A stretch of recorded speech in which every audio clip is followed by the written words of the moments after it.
میں درست فیصلے لینے پر یقین نہیں رکھتا، بلکہ فیصلہ لے کر اسے ایک بہترین فیصلہ ثابت کرتا ہوں۔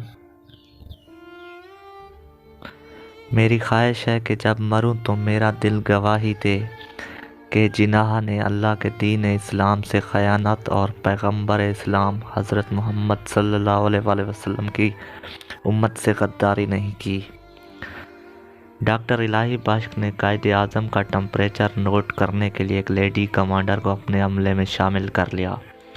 پہلی بار قائد اعظم نے پوچھا، میرا ٹمپریچر کتنا ہے؟ خاتون کمانڈر نے مضبوط لہجے میں کہا، سر یہ میں صرف ڈاکٹر کو ہی بتا سکتی ہوں۔ قائد نے اصرار کیا کہ میں اپنا ٹمپریچر معلوم کرنا چاہتا ہوں۔ اس نے کہا، سوری سر، میں یہ نہیں بتا سکتی۔ جو ہی وہ خاتون کمرے سے باہر گئی تو قائد اعظم نے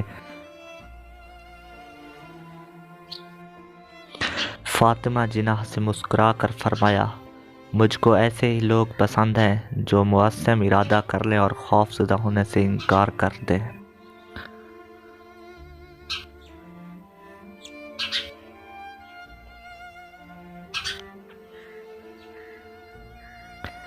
قائد اعظم کا ڈسپلن۔ آپ نے عدالت میں اسٹیٹ بینک کا افتتاح کیا، مقررہ وقت پر تشریف لائے، دیکھا کچھ اگلی نشستیں خالی ہیں، پروگرام شروع کر دیا، حکم دیا خالی نشستیں ہٹائی جائیں، تعمیل ہوئی، پھر دیر سے آنے والے کھڑے رہے۔ ان کھڑے رہنے والوں میں وزیر اعظم لیاقت علی خان بھی شامل تھے۔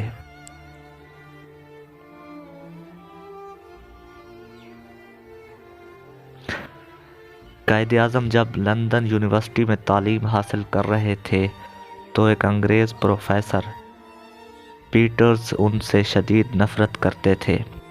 ایک دن پروفیسر ڈائننگ روم میں لنچ کر رہے تھے تو جناح بھی اپنی ٹرے لے کر اسی ٹیبل پر بیٹھ گئے، جو پروفیسر کو اچھا نہ لگا، اور انہوں نے جناح کو کہا، کیا آپ کو نہیں پتا کہ ایک پرندہ اور سور ساتھ بیٹھ نہیں سکتے؟ جناح نے پر اطمینان لہجے میں جواب دیا کہ آپ پریشان نہ ہوں، I will fly to other table۔ جناح کے اس جواب پر پروفیسر کو بہت غصہ آیا اور اس نے انتقام کا فیصلہ کر لیا۔ اگلے ہی دن پروفیسر نے جناح سے سوال کیا کہ اگر تم کو راستے میں دو بیگ ملے اور ایک میں دولت اور دوسرے میں دانائی ہو تو تم کس کو اٹھاؤ گے؟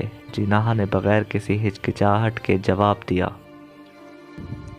کہ دولت۔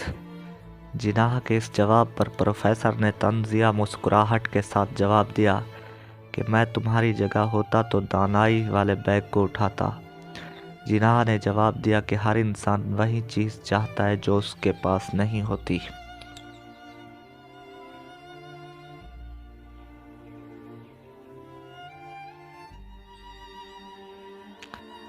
سرکاری استعمال کے لیے 37 روپے کا فرنیچر گورنر جنرل ہاؤس لے کر آئے۔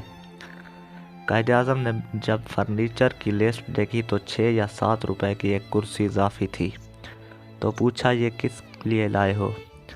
عرض کیا، آپ کی بہن فاطمہ جناح کے لیے، آپ کے ساتھ رہتی ہے، آپ کی خدمت کرتی ہے۔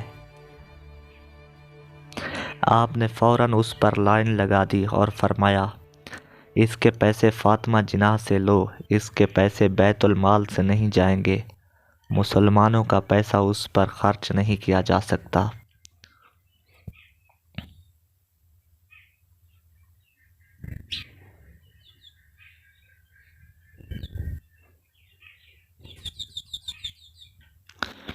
کوئی بھی فیصلہ لینے سے پہلے 100 بار سوچ لو، لیکن جب فیصلہ لے لو اس پر ڈٹ جاؤ۔